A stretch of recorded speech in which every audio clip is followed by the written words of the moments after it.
Now it's a very good evening, everyone. Good day to all of those around the world who are actually hearing us tonight. Now we're having a very special guest, one of the most visionaries that I worked with before, and actually one of the pioneers in their domain. Ashraf Takla, the founder of and the CEO of Mixel. Welcome to this show. How are you? How are you, Ashraf? Doing very well. Thanks, Sharaf. Great to be with you. Thank you for accepting this invitation. Can I just do a brief introduction, for you, and then we can actually start, our interview today. Mixel was founded back in 1998, and it's headquartered currently in San Jose, California, the heart of Silicon Valley. Mixel is a leading provider of mixed signal IPs and offers a wide portfolio of high-performance mixed signal connectivity IP solutions.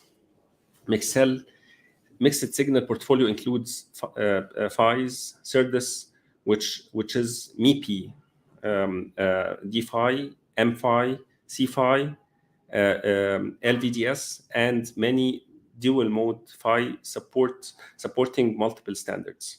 In 2011, Mixel established in Egypt in its first operation outside the US. Before founding Mixel, Mr. Takla was director of mixed signal design at Hitachi Microsystem. He has over 40 years of experience in analog and mixed signal design and holds 8 patents. Mr. Takla has received BSEE, Bachelor of Engineering, and Masters of Engineering degrees from San Diego State University. Welcome, Mr. Ashraf. It's a great privilege to actually accept being part of these interviews as to document the history of semiconductor industry in Egypt. Thank you, Sharaf. It's my pleasure. Thanks for the invitation. I appreciate it very much. You are welcome. The pleasure is here. Yeah, and today actually it's having you as a special guest.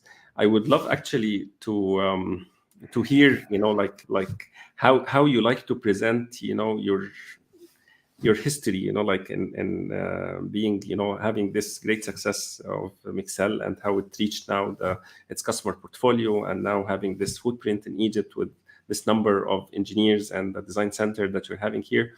I would love actually to really hear the story from your side. Where do you like to begin? Well, I guess it would be maybe make sense to start with engineering and semiconductors, and how I ended up in doing what I do today, right? My history make me sound very ancient, Sharaf, but that is I am ancient. But yeah, I kind of really from a young age had a had a passion for engineering. Really loved math and physics. I enjoyed very much solving puzzles, solving problems, understanding how things work. Understanding something very, very well to the point where you develop basic intuition about how it operates, kind of what drove me into or led me to engineering. And of course, when I actually went to University of Cairo University for a few years, but then I got the opportunity to move to the States in 1977, and I finished my bachelor and, as you mentioned, and master's in the US. So of course, at that time, semiconductors was the place to be, the things to do, and I was very interested in that at that time. Believe it or not, the conventional wisdom at that point was that the digital will take over, analog is passé, it's past. That was a lot of people believed that at that point, and actually my first job was a circuit design engineer. My first chip was a digital chip, pure digital chip. It was at 5 micron back then in the very early 80s. And after that experience, I really started to gravitate toward analog. So all the work that I have done since then has been on the analog side. Mixed signal, of course, comes from combining both. So that's kind of how I got started in the semiconductor business. You know, currently, while we are hearing, you know, the fresh graduates are hearing 5 micro. You know, like it's like Well, now we're talking about ancient. nano. So We are that's not starting to ancient. talk. That's classic. You know, it's We are talking about angstrom, right? So I guess in 4 decades, we have more than 3, almost 4 orders of magnitude in the technology, the feature size, right? So it's, of course, that's what is exciting about being in semiconductor business. You always, it's fast moving, a lot of innovation, a lot of new things coming on that you have to learn, and a lot of opportunities for innovation and creativity. Probably the other side of the coin is, as a result of that, um, the products that uses that technology change the world, right? It's amazing change even from year to year, let alone from decade to decade, let alone over 40 years, right? So that is definitely still very exciting industry to be in. yes, yes, and I believe from 4 decades, it was still a dream to have a mobile, and actually now, you know, like over 40 years now, you're the serializers and deserializers that you're already the PHY and the MIPI products are already dominating this field now with its, you know, like great contributions. Yeah. So how would you describe, you know, like the story until Mixel was founded? I believe that you had a very interesting story working for Hitachi, and you know, Yeah, how would you like to sure. present it? Yeah. Well, I mean, I can just kind of go over the first 18 years of my career, which was predated founding Mixel. So, yeah, in the early 80s, I started to work, you know, as a young engineer, as many other engineers. I had a dream that one day I would like to start my own company, right? Mm. Of course, I started to work for many different companies, large, small, medium size, right? And very quickly realized that starting a company is a huge undertaking. It's very complex, and was very happy to just focus on the technical challenges, and was really lucky. Was working on very challenging, state-of-the-art products. You know, again, to show my age, I worked on the first silicon single chip 300 baud bit per second modem, you know, way back in the early 80s. You know, that was Oh, published a paper in ICC, and it was, you know, at that time was the state of the art, right? And I was very lucky working with many of those, you know, over the years. Um, but the challenge was I really never found a second home. What a second home for me mean is a company you work for, you contribute, you succeed, you grow, and the company grows with you. You grow as a company, and you feel like, okay, this is the place I want to spend my career in, because lots of opportunities, lots of success. And so, yeah, I mean, you do great work. You're very acknowledged and appreciated, but then a company doesn't do well for things beyond your control. You get a new boss you don't like, you know. And I really hated to go from from one company to another and start over and build again, you know. You know, my credibility and my kind of flow and all of that, right? So at any rate, the last company I worked for was a startup company. Again, it was a spin-off from AT&T. It was a new technology. It was the first single silicon-based finger sensor, right? So of course it had a lot of sensing, electronics, and ESD in that kind of application, because you put your finger on the chip, right, on exposed chip, right? So ESD was a big challenge. So a lot of big challenges, and really did great. Working my team, accomplishing stuff that beyond expectation. Unfortunately, again, same thing happened, which is because of things beyond my control. The company didn't do well. I got a new boss, and I didn't like the situation, and I decided to leave. So um, and there was some important decisions to be made for the company from the business side that affected the technical side, and I had a certain opinion that was not the decision, and it turned out that my thinking was the right one, and that because the company took a different turn, really didn't do well. So at that point, I kind of, for the first time, realized that maybe I have a really good business sense. Maybe it's not just, yes, I am an engineer, never had any business training.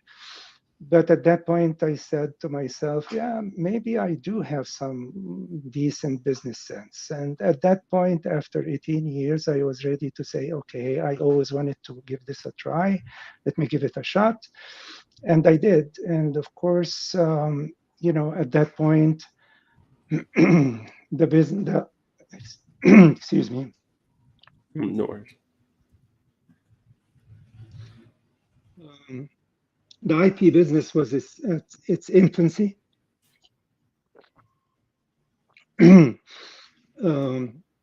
it was promising. It was not a proven business model, right? So of course it was risky, but that's kind of what I decided to do. I started with doing some design services at the beginning with the idea that building an IP portfolio is what I want to do.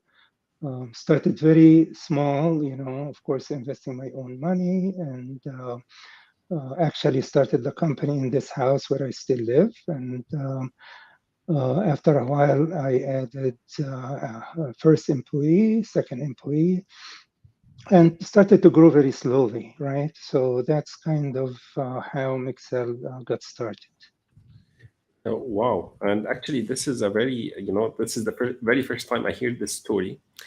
And actually, talking about currently, we're talking about 25 years back when you were starting this, and the IP was literally at its infancy. Like who was actually asking for design services from companies, and who was actually at this stage looking at this will be something that will boom. This is a very visionary step, and thanks for sharing this story. And Thank you. and I believe that here there is something. Can we share a lesson with our like audience? Like how conflicts actually showed you a way inside yourself, a place inside yourself that having a conflict with your leadership, and being like seeing your visionary how you have this business sense was maybe it was something that benefited all, and it was a start for a crack in the history that created our current reality. Well, thank you. Yeah, I hope you're right about that, in the sense that it benefited, other people as well. But yeah, I mean, starting a company is really not for the faint of heart. It's a lot of sweat, tears, blood, a lot of fulfillment, right? As well, right? But I can tell you, I wouldn't have started Mixel if I was working for a company that I felt like, okay, I'm doing well here. I feel I'm fulfilled. I can continue to grow, But because this didn't happen, I had a very good reason to start a new company, right? And having a very good reason to start a company, I think, is key, because no doubt, most of us, if we do that, when we do that, there will be challenges, there will be heartache, there will be, and you really have to look back and says, why did I do that? Was that the right decision? And if you have a really good reason why you had to do that, then you persevere, you continue to sacrifice, and you continue to do what you love, right?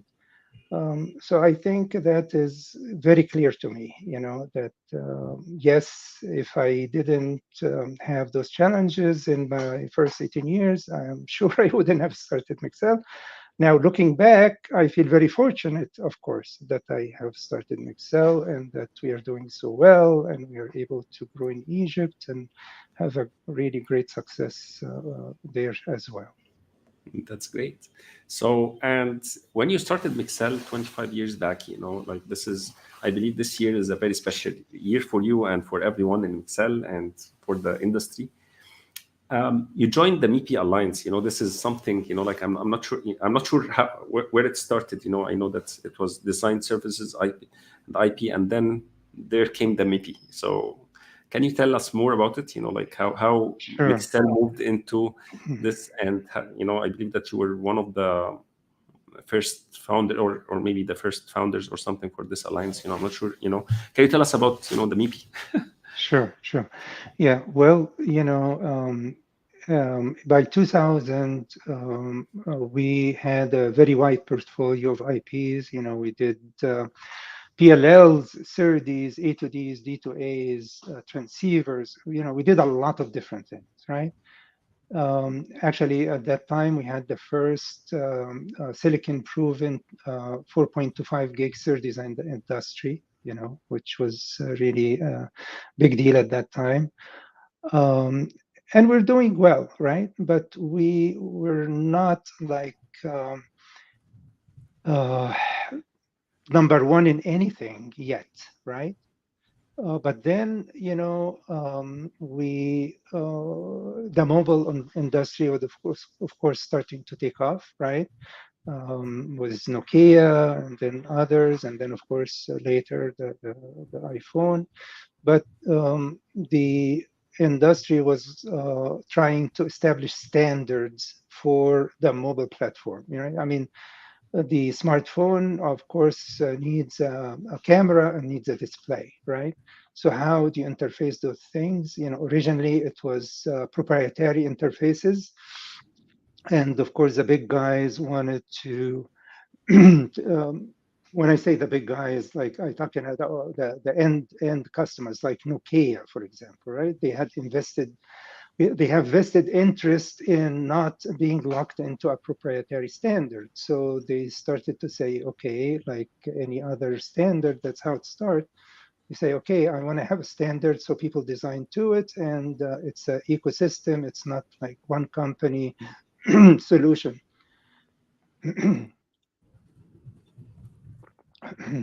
So that's what happened. Nokia, Intel, NXP, ST, and others formed the MIPI Alliance.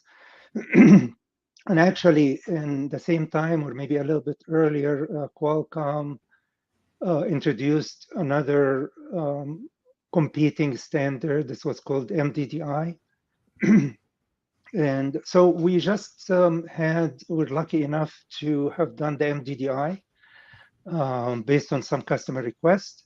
And then when MIPI Alliance was formed, we joined very early. And because we did something very similar, we are in very good position to support that new standard, right?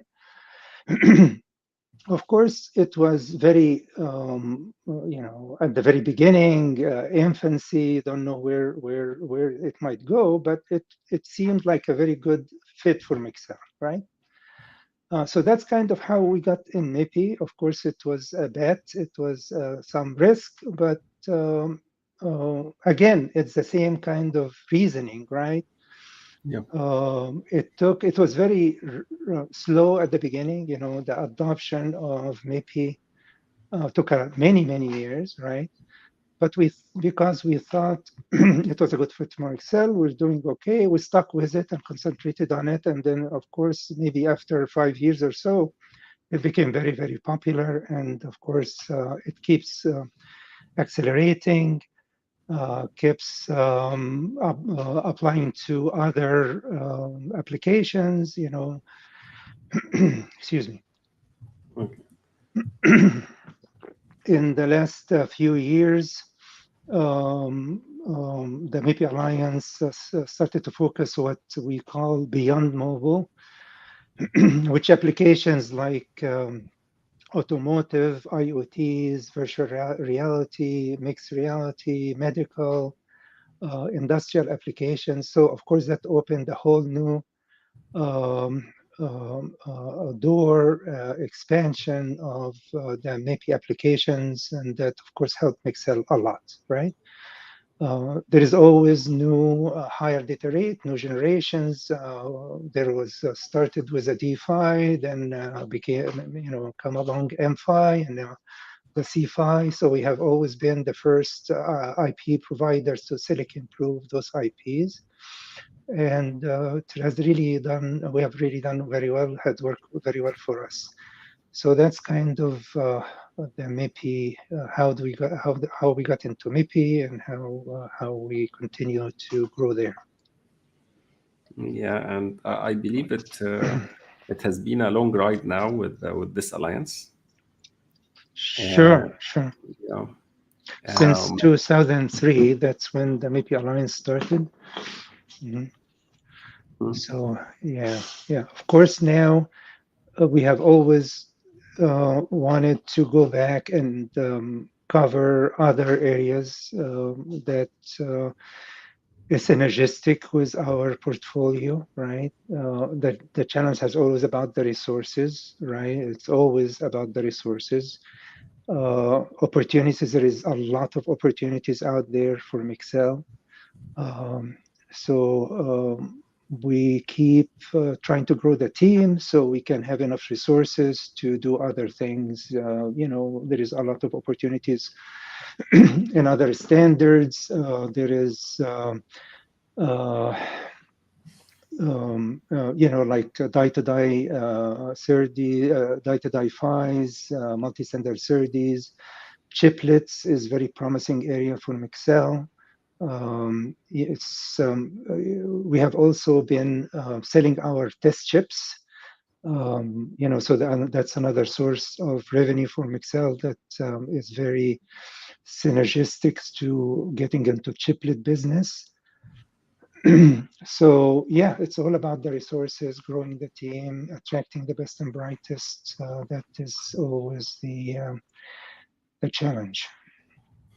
Okay, now talking about attracting the best and brightest, I believe from 2003 when the MIPI started, or 25 years back until 2011, you were primarily based in California and Silicon Valley, where the best of the best designers are located. So, moving from there to Egypt was really a courageous move, and it's a visionary move also. So can you tell us about, how you worked with the talents there in the US and then expanded in Egypt afterwards? How did this phase for you, Sure. Yeah, I mean, of course, Silicon Valley is the center of the semiconductors from inception, right? Yes, there is a large pool of engineers, but there is also tons of opportunities, right? So, and of course, it's probably the most expensive place in the world to be in the semiconductor design, right? And in 2011, we had a lot of opportunities and not enough resources, and offshoring was very common at that time. So certainly it wasn't visionary from that perspective. But we were at a point where we needed to expand outside the US. At that point, we have, and we still do, a very diverse workforce, engineering team in the US. We had people, and we still do, from India, China, had engineers from Netherlands, Iran, Vietnam, and I remember in an engineering meeting asking everybody, okay, guys, that's what we want to do. We want to grow outside the US. anybody would like to go back to their home country and start a team, right? Unfortunately, nobody volunteered, and of course, I took the lead to see if I can do that in Egypt. Of course, I was born in Egypt. I left Egypt, so I'm very, of course, very Egyptian. And it was, of course, great to be able to go to back to Egypt and do something that we hoped would be very productive and successful. And at that time, I had a friend, Egyptian friend, that was working here in the U.S. and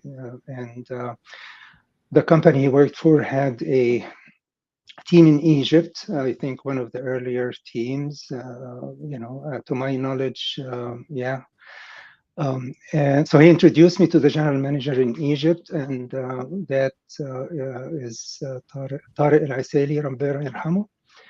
And yeah, and he was really instrumental in encouraging me to start a team in Egypt, and helping a lot in getting us started, introduced me to many people, really did a great job and was super helpful. And I think he's inspiration for all of us in the way he had a lot of interest, motivation, was keen on doing what's best to grow the ecosystem in Egypt, beyond benefit for his company directly. He felt like, having a bigger ecosystem in Egypt would benefit everybody. And of course, that's still true, right? So that's kind of the spirit we all have to live with. And at any rate, introduced me to a number of people that were interested in that opportunity, and interviewed, I believe, 3. All of them were very impressive and would qualify for the job. I selected the person that had the most experience in our focus, which is SerDes. And we again started small, started with 5 people. And one of those 5 people is Mahmoud El-Banna, who is the general manager in Egypt now, and which I would like to introduce a little bit later, if possible. And yeah, we grew steadily and worked very hard, and that's still our focus, is to grow by attracting the best and the brightest and retaining them and helping them grow as a company, and providing a second home for them. That's kind of the Mixel way. So that's how we got started in Egypt. Wow.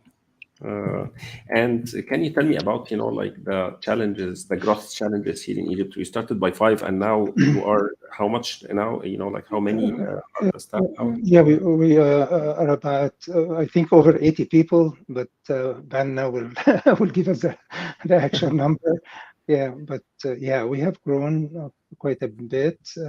Not crazy, right? I mean, that's kind of, again, the way I prefer to do things is try it, see if it works, and then build slowly, as opposed to just go with, like gangbuster kind of thing, right? Yeah. Mm-hmm.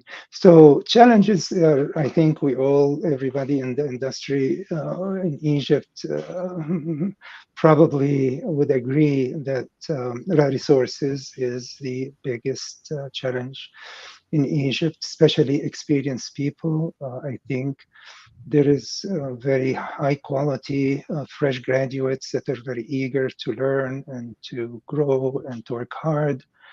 The number of experienced people is limited, and that takes time, right? Of course, one of the historic challenges was a brain drain, right? People leaving Egypt to get PhDs outside Egypt, and most of them didn't come back. Luckily, now we are seeing the opposite. We're seeing reverse brain drain, which of course is great, right? Some of the PhDs are coming back. Some of them was very good experience. And so definitely, trying to help the other universities in Egypt, other than Cairo and Ain Shams, to grow and produce high quality, high caliber engineers in our focus area, is a challenge and would be really very, very helpful. So in general, it's about the resources, but, the honest truth is this is not special to Egypt. This is the problem all over the world, right? Um, so it is not, but it is, I would say, it's changing rapidly in Egypt, right, compared to other places, right? I mean, Yes. semiconductor in Egypt is, is following a trend that has happened in different places, right? Like India was probably the first place, and then China, and so we are kind of following a pattern here, and certainly in the last few years, that scarcity of resources, and I mean, it's because of very good news, which is a lot of opportunities, right?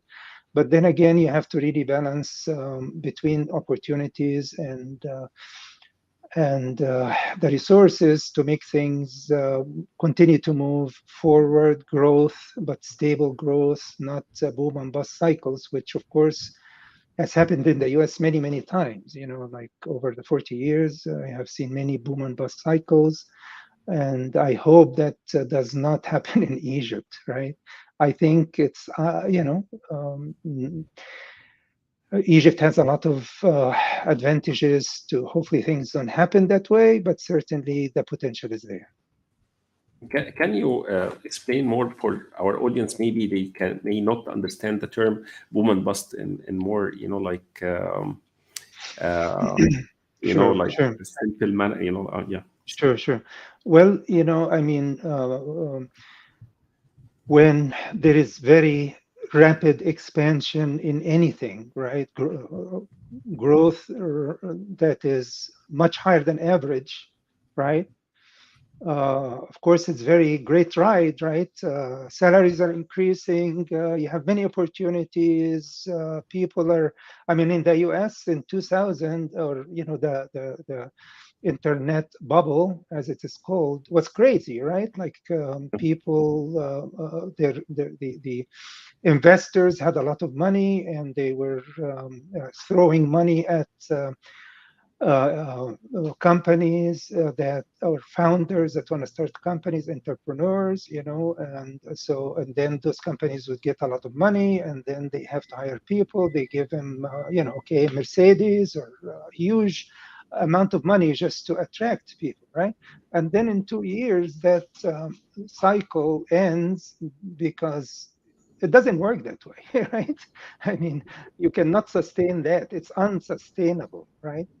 So of course, it's followed by a bust, which means that companies lay off people, and they start to many companies fails, and companies learn the hard way how to manage things in a sustainable way, and that's why I think the semiconductor company has matured. I mean, those boom and bust cycles were much more severe in the in the 70s and 80s, and it started to taper out in probably in the 2000s. So yeah, I mean, as Mixel, we have seen the 2000, 1999, 2000 internet bubble, and then there is a financial bubble in 2008. Luckily, because we try to look always at the long term and make decisions to make sure that we succeed on the long term, as opposed to, okay, let's make a lot of money this quarter or this year. We have done very well. We haven't had to do any of the things that never had to lay off anybody, never had to cut salaries, never very stable, very growth, but not chasing things that maybe are risky, right? So that is hopefully long explanation for boom bust. Yeah, that's a great explanation, and it's really keeps things in a very clear perspective for those who are not familiar with the term. So I believe that during this evolution, like there are different culture between working in Silicon Valley and working in Egypt, and the leadership of a team in Egypt. So can you tell me, like how do you manage the intercultural issues between the two sites? Yeah. Well, I think for me personally, it's very easy, right? Because I grew up in Egypt. Yes, I spent most of my years in the US, right? But I feel like I'm very Egyptian. I also feel like I have learned a lot by living in a different culture, and so yeah, it's very easy for me, right? Now, um, I mean, of course, I'm biased. I love the Egyptian culture. I think the Egyptian culture is great. And part of it is, as Egyptians, we are team players. We are loyal to our families, our friends, our employers. We work hard. I mean, a lot of good qualities, right? So I think that makes it easier for other cultures to work with us, and that is of course self-evident. Once the opportunities became available in Egypt, we are seeing a lot of growth and a lot of good things happening. Right? We just needed the opportunities. I mean, why did people of my generation leave Egypt? Because there wasn't any opportunities, right? Yeah. So getting back to your question, right? Um, Another thing is Egyptian engineers' English is very, very good if you compare it to other countries. Even in the US, there is engineers from over the world, right? Especially in the IC business, right? I don't know if you heard that, but they say IC in Silicon Valley and semiconductors because of its most people are either Indian or Chinese, right? So people are, I would say Egyptian engineers' English is very, very good compared to many other engineers coming from different countries. And of course, that enables us to communicate. So I mean, in experience within Mixel, we work very, very well. It's actually incredibly well how the engineers in our team in the US and our team in Egypt work together. It's really exceptional, I would say. Wow. I believe that I'm seeing behind you a big like banner showing some values that you shared with me earlier. Like, would you like to maybe talk about the way of the culture of Mixel and through its values? Would you like to introduce it Sure, to our audience? Yeah. sure, sure. So yeah, I mean, I think Mixel culture um, is very clear from the beginning, right? Actually, the name Mixel comes from mixed signal excellence, Mixel, right? So excellence is kind of in our DNA, and we call it Mixel Pride. Okay, Mixel Pride. Pride is P for partnership, R for responsibility, I for integrity, D for diversity, and most importantly, E for excellence. So this is really kind of a summary of Mixel values, and I think uh, it's not a coincidence that this is very reflective of the Egyptian culture, at least my view of the Egyptian culture. I'm sure it's not all, there is always good and bad, but yeah, I mean, I think this is very consistent. And of course, the key here is not a poster is very, very, easy. I think the most challenging thing and the thing that I take the most pride in is how do we put all those values into practice and they become an asset to Mixel that really plays a key role in our success. And I think that is what is really motivates me, and I hope and I think motivates a lot of other Mixellers, right? That we have this culture that is based on those great values that we don't just talk about, but we live it every single day. Wow, that's very profound. So how like you make sure that it is evident and these values are already in action? How do you measure that? Well, of course, it starts by setting a good role model, right? Without a good role model, then forget it, right? Then it's not going to work, right? Yeah. So, of course, that's the basis, right? And then the other component is hiring the best and brightest is the key. Another important quality is compatibility of values, right? So we really work very hard to make sure that the people we hire are not just the best at what they do, but also have similar values, right? They don't have to be exactly the same because, of course, that doesn't work, doesn't happen, But they have the same kind of values to a large extent. And then, of course, as they join Mixel, right? We learn from them, they learn from us, they become part of the company.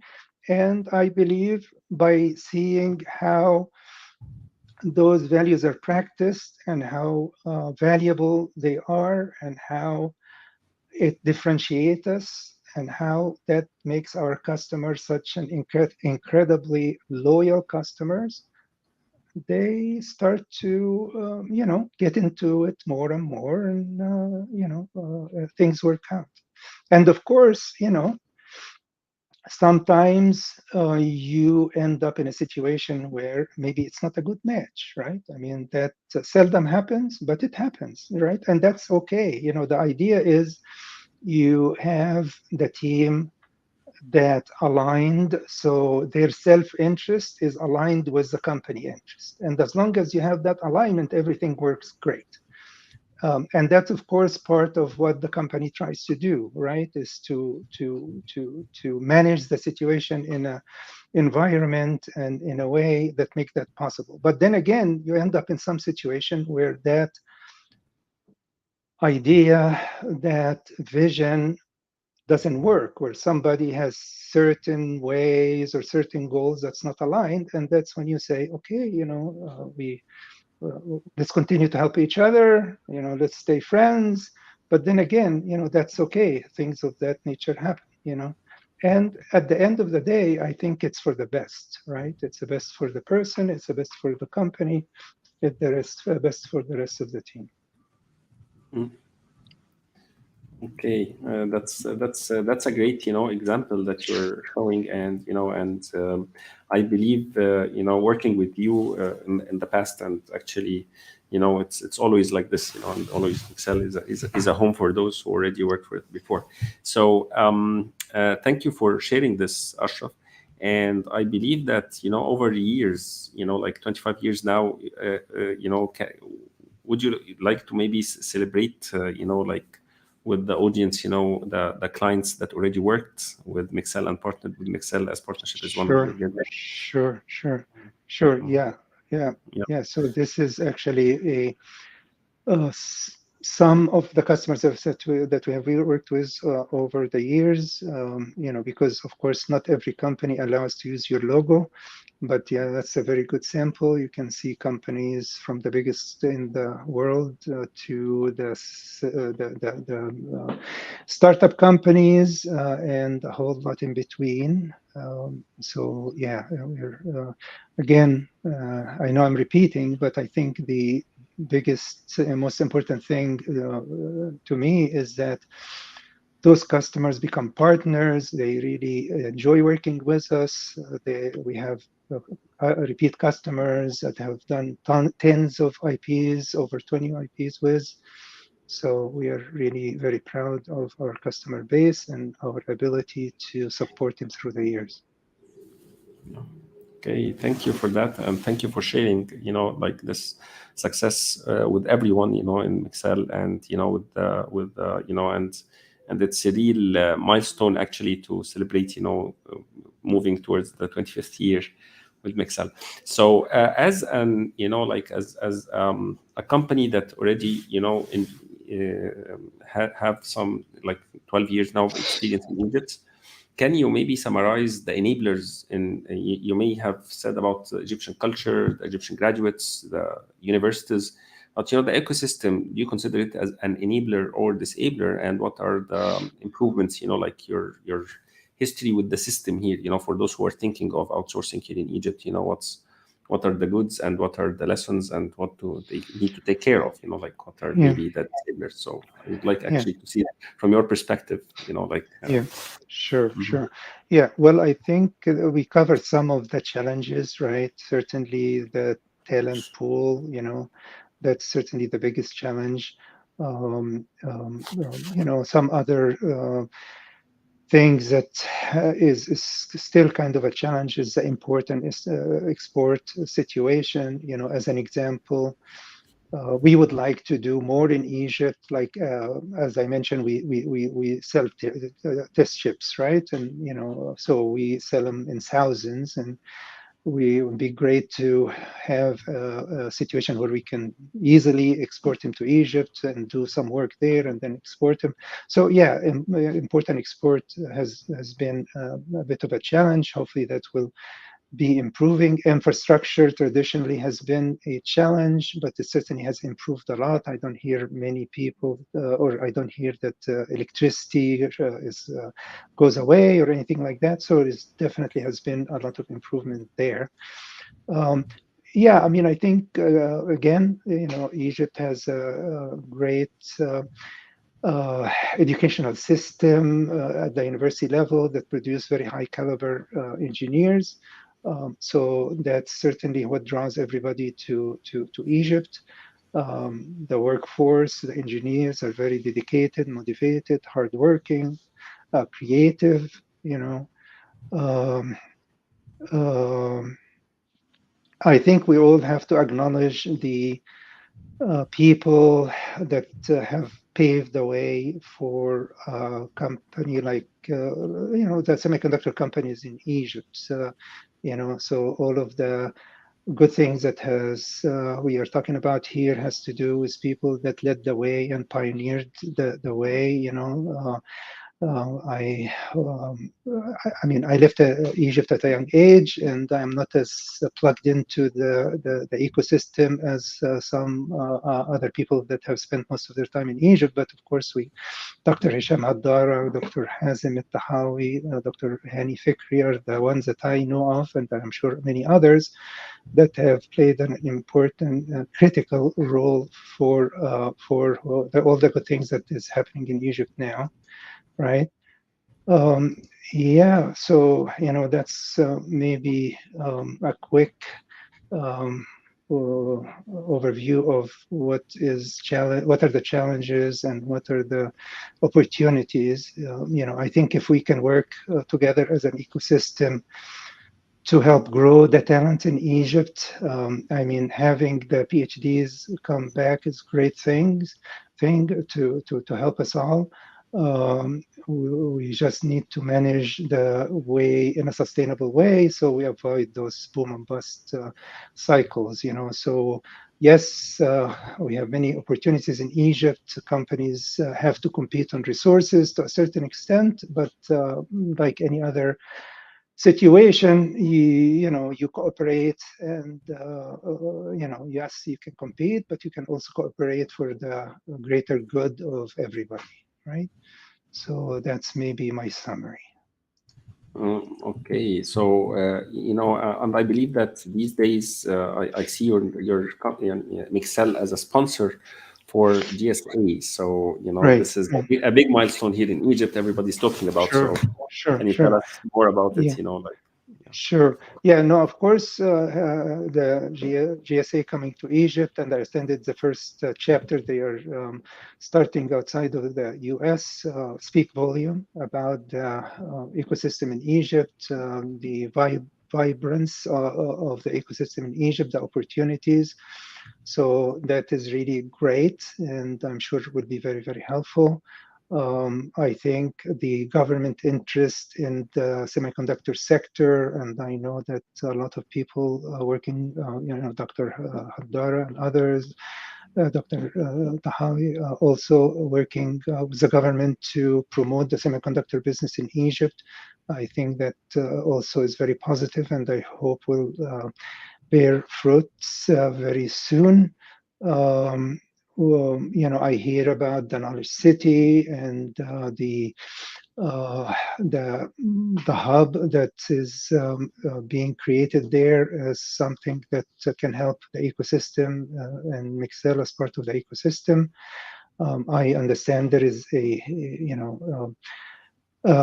lab that's supposed to be available for semiconductor companies in Egypt through the Knowledge City that I hope will happen soon. That would be great and would be very helpful. Yeah, so hopefully a free zone in that new high tech hub would be really very helpful to all of us. So yeah, I mean, definitely we are all seeing a lot of good things happening in the semiconductor sector in Egypt. We just need to work together to make sure it's sustainable and helps us all. Because I always kind of focus more on the long term as opposed to okay, yeah, we have to make sure our ecosystem is stable and sustainable. Yeah, that's amazing. I believe like. Like most of my questions are actually answered and covered during the interview, but now we have some guests who are actually sending some messages like Fadi Sabri Negm. He's sending starting a company more than 20 years ago versus starting a company now. Do you see it as the same challenge or it is different now? Well, thank you for the question, Fadi. Well, it's both, right? It's different and in many ways the same, right? So the same is, yeah, of course, starting a company is a challenge. It's a lot of hard work. It's a lot of risk, right? So of course that doesn't change. But what changes is the environment, right? And the segments, right? So, I would say the IP business now is much more competitive than what it was before, right? There is new opportunities now that maybe is less competitive because it's new. So from that perspective, it's a different situation. Um, the semiconductor business is much more advanced, much more expensive, than it used to be 25 years ago. So, the mask now cost hundreds of millions of dollars compared to, a few thousands when I started, right? So that, of course, uh, have some effect on new companies, new entrepreneurs that are trying to start new companies in that business, right? Yeah, so I would say it's there is new opportunities, but there is no challenges, and I would say overall, in general, like everything else, things don't get easier. Things don't get easier overall. I mean, maybe there is ups and downs always, but from a long-term perspective, things only get different, more difficult, more complicated, right? But then again, also the opportunities increase and gets bigger. Yeah, thank you for that. Fadi is also saying that it's good to hear this inspiring story, and he's very excited. As well, Ahmad Nasruddin is saying very useful and enjoyable talk. Ashraf, he's acknowledging what you have said. Thanks, Nasr. Okay, I believe that we have also Banna, the general manager, Egypt. Right. So, if you like to maybe introduce him to the Sure. the audience. Sure. Hello, Sure. Banna. Hi, Banna. Hi Ashraf, hi Sharaf, how are you doing? Nice Doing well. talk. Thanks for joining. Thanks for sharing the journey. Thank you. Thank you. Well, the journey is just beginning, Banna, right? Right. Okay. That's right. Yeah, definitely counting on the next generation to take it for the next 25 years and then pass it on to next generation. I would say maybe 20, not 25, but 40. That's career length for. Yeah. So of course, I'm very proud to introduce Mahmoud El-Banna. He's our general manager in Egypt. He is really an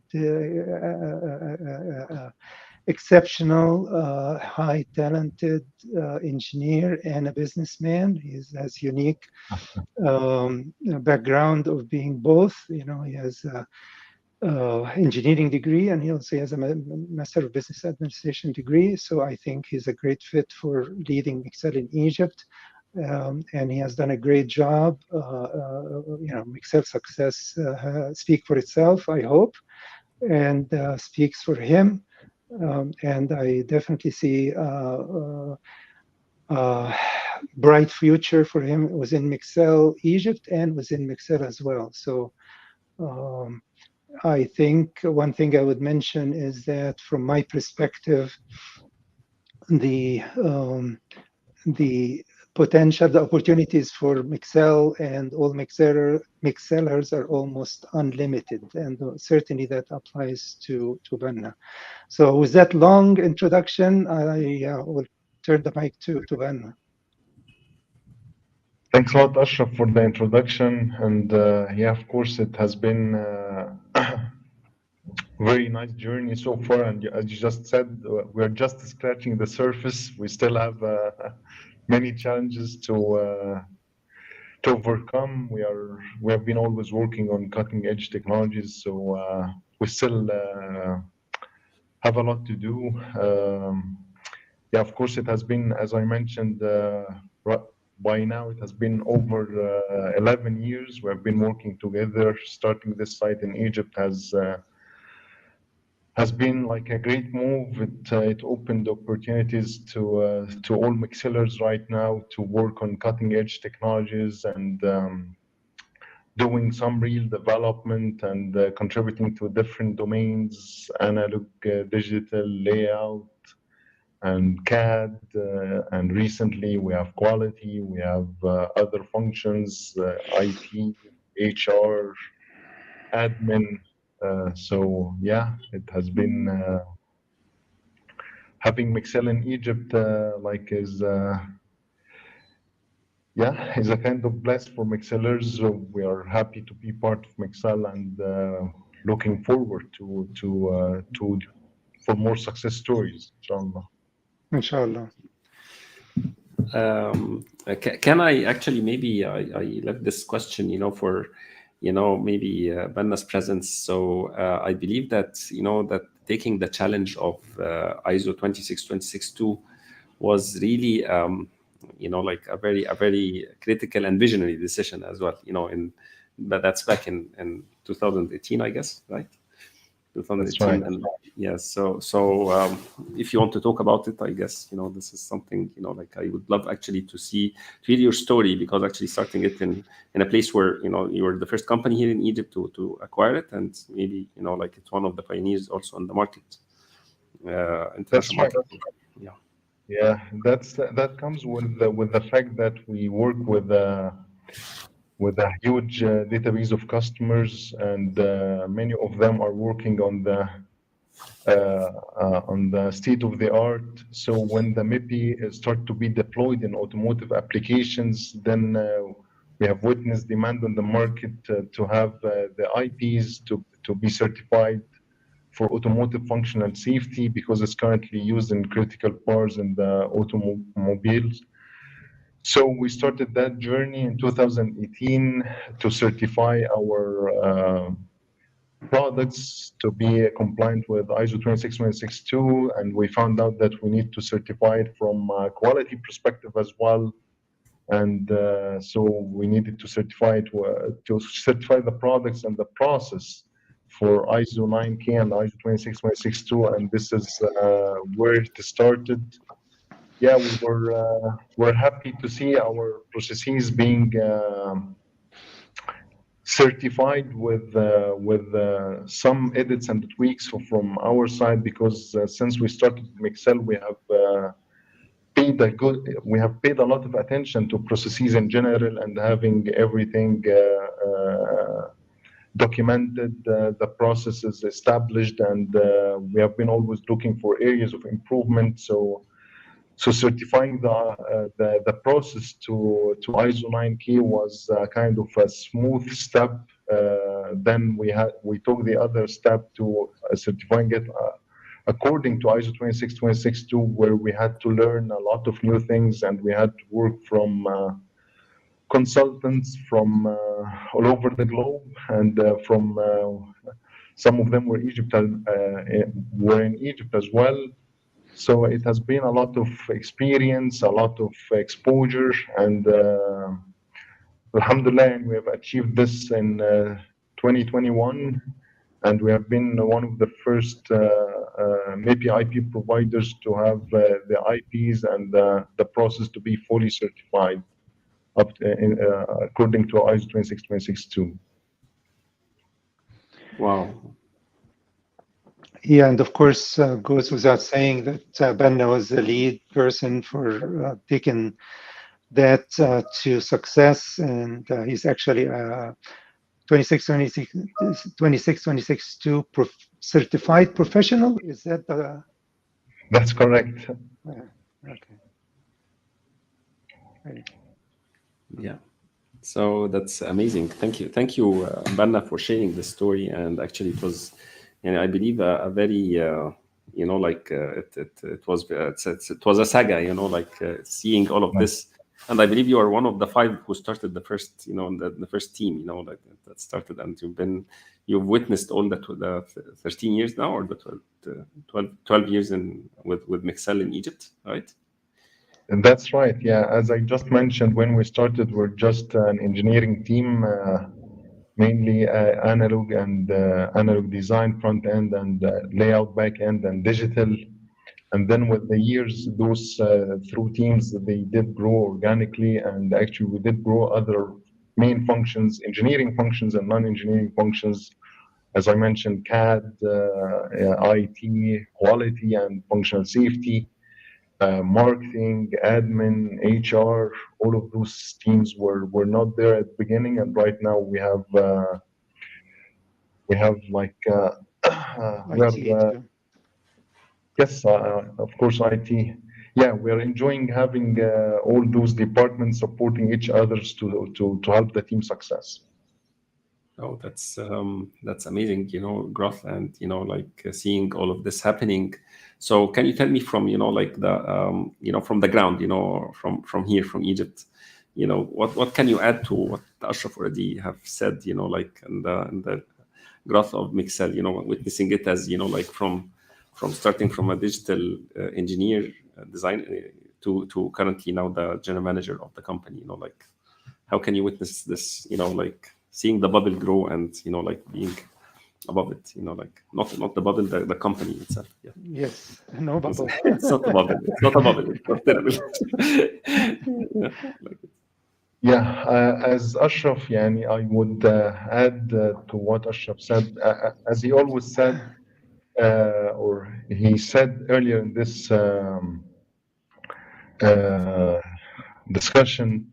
Starting a company, when do you need to start a company versus if you found a place where you are comfortable with, aligned with the vision, with the mission, with the values that have been just shared. So it is not only about entrepreneurship and starting a new company. There is also intrapreneurship, where in your company you can start doing new things. You can start hitting new horizons. So you can always, if you have that growing or that growth opportunity within the company, then you can definitely be an entrepreneur within the company, working on new things, working on new tasks, projects, experiencing the growth itself. With the growth itself, it comes the challenges, and the people who are there. People who are there and prepared to take new opportunities and play a role, they will definitely learn and have the opportunity to grow and learn. That's the point I would add. Oh, that's amazing. And I actually have witnessed, practicing entrepreneurship, in many occasions, by this definition. You're walking the talk in that. So what are the, the enablers that you're putting for entrepreneurship for the, the Mixellers? How do you invite them? How do you encourage them? Yeah, of course.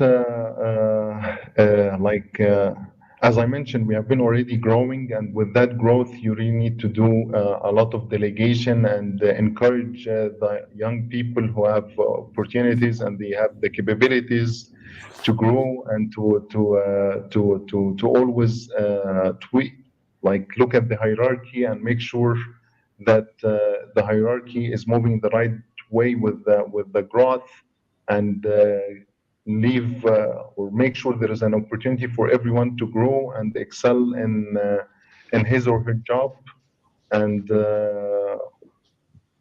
as far as we are growing, and that has been the case, delegation has been the rule, and always looking for succession planning, as always, to make sure that everyone has the opportunity to not only grow on that technical level, but also on the managerial level as well.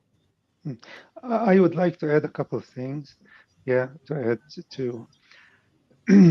So yeah, I mean, I think succession planning is really very important. It's something that we have focused on. I have focused on for many years now, right? And key here is to build Mixel so it is successful, keep growing, sustainable success and growth, independent of any single person, and I think we have been able to make large strides, big strides there, and we continue to do that. And what does that generate is opportunities, as Ben mentioned, for the next generation to grow and to take more responsibility, to do different things, right? So that's one part of that.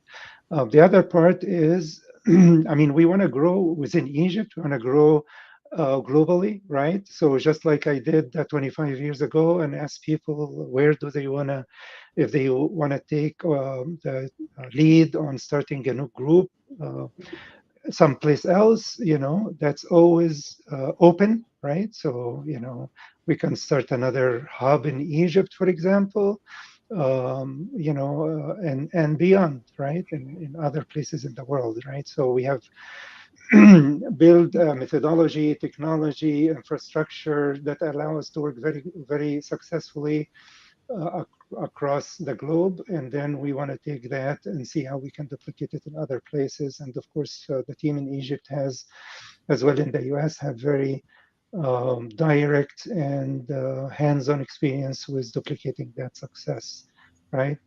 So those are opportunities for Mixellers to grow. And I always encourage people to come with ideas about how to do things differently, how to productize things that we already have.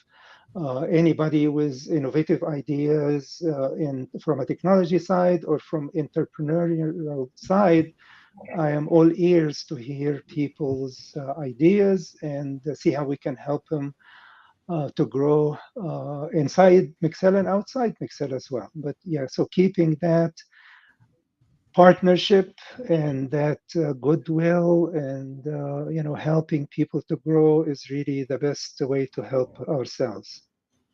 Wow. Thanks, Ashraf, and thanks, Benna, for that. Really, I love, that it's coming from a genuine space and a real space where there is a real room for mixellers, and I may have witnessed that myself. So thank you Thanks. for from walking the talk on that. Sure. So what do you like to summarize, or maybe like to it has been really a joyful ride during this 1 hour and 10 minutes. So what do you like actually to add, or maybe I didn't ask about during this interview that you want to share with our audience? Well, I think you have asked a lot, so I cannot say anything that you didn't ask, but I would emphasize. Benna, do you want to go first? Anything in particular? No, actually, yeah, please go first, Ashraf. Yeah, nothing in mind. Yeah. Well, I think to me, a good way to wrap up is to talk about two things that we already covered, but wrap up is how do we work together as an ecosystem in Egypt to make sure that that ecosystem continues to grow successfully, sustainably, avoiding boom bust cycles, right? I think that's really kind of the most important thing from an ecosystem perspective. I'm very encouraged that a lot of the leaders in Egypt on many different communities are working hard on that, and I hope that we can help to bring that to fruition. From an Excel perspective, I would say I would like to sum up by saying that yeah, I am very biased, but I think if I put the biggest unbiased hat on, I would still be able to say that Mixel is a great place to work. We have a lot of exciting things that we are working on. We have the opportunity to work on IPs from scratch in the most advanced nodes. We see our IPs going into very exciting products. We see many silicon every year, so the engineers get to engineers get to see the results of their work firsthand. We do our own characterization. We stay with the customer until their chips go into products that we can buy on off the shelf. Our customers share with us really amazing demos that our IPs get into when our IPs get into their chips. I think that's a very differentiating thing for Mixel. Yeah, we have a great culture. It is a meritocracy, meaning that it's always depends on the merit of the person, not on anything else. And certainly, we want to continue to grow the team, attract the best and brightest, and help the ecosystem to continue to succeed in Egypt. Berna, would you like to add anything? Yeah, more or less the same thing. Growing the team in Egypt while helping the ecosystem would be the main focus in the near future. Yeah, start having this GSA event next week is a kind of a nice kickoff for a kind of having alliance in Egypt. On the team level, yeah, we are looking forward to keep growing the team, keep the success stories. Right now, we do have customers from all over the globe. We do support them around the clock.